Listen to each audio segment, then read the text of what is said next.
بسم اللہ الرحمن الرحیم۔ السلام علیکم دوستو، صحابہ کرام رضی اللہ تعالیٰ عنہ کا ایمان جتنا مضبوط اور پختہ تھا، اتنا ہی ان کے اندر جوش و جذبہ اور ولولہ تھا۔ اسلام کی خاطر بڑی سے بڑی قربانی دینے کے لیے ہر دم تیار رہتے تھے۔ انہوں نے اپنی زندگی اسلام اور جہاد فی سبیل اللہ کے لیے وقف کر رکھی تھی۔ انہوں نے بہت ساری مثالیں قائم کی۔ ان کی بہادری کے قصے سن کر انسان کا ایمان تازہ ہوتا ہے اور روح کو تسکین ملتی ہے اور اپنے اندر ایک نیا جوش پیدا ہوتا ہے۔ انہی صحابہ میں سے ایک صحابہ نے جوش و ہوش کی ایک ایسی نادر مثال قائم کی جس کو سن کر بے اختیار انسان کے منہ سے ایک ہی آواز نکلتی ہے، اللہ اکبر۔ ان صحابی کا نام حضرت عبداللہ بن حذافہ رضی اللہ تعالیٰ عنہ ہے۔ ایک دفعہ حضرت عمر رضی اللہ تعالیٰ عنہ نے اہل روم کی طرف ایک لشکر روانہ کیا جس کے امیر حضرت عبداللہ بن حذافہ رضی اللہ تعالیٰ عنہ تھے۔ دشمن نے انہیں اور ان کے ساتھیوں کو گرفتار کر لیا۔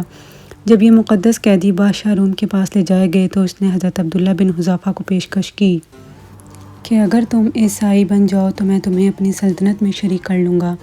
بیچارہ سمجھتا تھا کہ مال و دولت اور اقتدار کا لالچ اس صحرا نشین کو ڈگمگا دے گا، لیکن اسے کیا معلوم تھا کہ سامنے محمد عربی صلی اللہ علیہ وآلہ وسلم کا ایک جانثار ہے جس کے فقر و فاقہ پر ایک نہیں ہزاروں سلطنتیں قربان ہوتی ہیں۔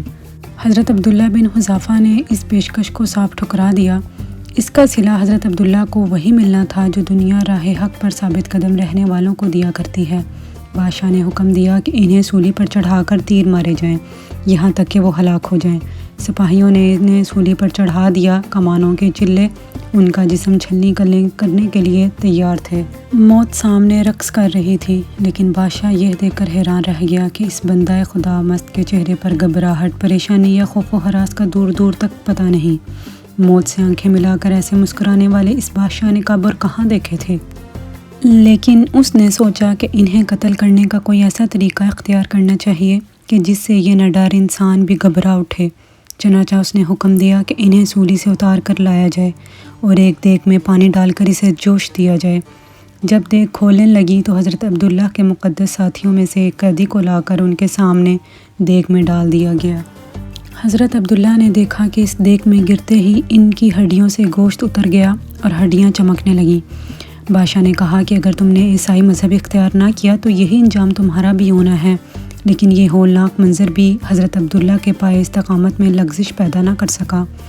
ان کے پاس ایک ہی جواب تھا کہ اس کھولتی ہوئی دیگ میں گر کر جلس جانا مجھے گوارا ہے مگر اسلام چھوڑنا گوارا نہیں۔ چنانچہ سپاہی انہیں بھی دیگ میں ڈالنے کے لیے لے چلے، مگر یہاں ایک عجیب منظر تھا۔ وہی عبداللہ بن حذافہ جو تختہ دار پر بھی مسکراتے نظر آئے تھے، اب دیگ کے قریب پہنچ کر ان کی آنکھوں میں آنسو جھلک رہے تھے۔ بادشاہ سمجھا کہ یہ میری فتح ہے۔ اس نے فوراً انہیں واپس بلایا اور ان سے رونے کا سبب پوچھا۔ حضرت عبداللہ بن حذافہ نے جواب دیا، رونے کی وجہ یہ ہے کہ کاش میری 100 جانیں ہوتی اور ہر جان کے ساتھ اللہ کے راستے میں یہی معاملہ کیا جاتا۔ بادشاہ یہ سن کر حیران رہ گیا۔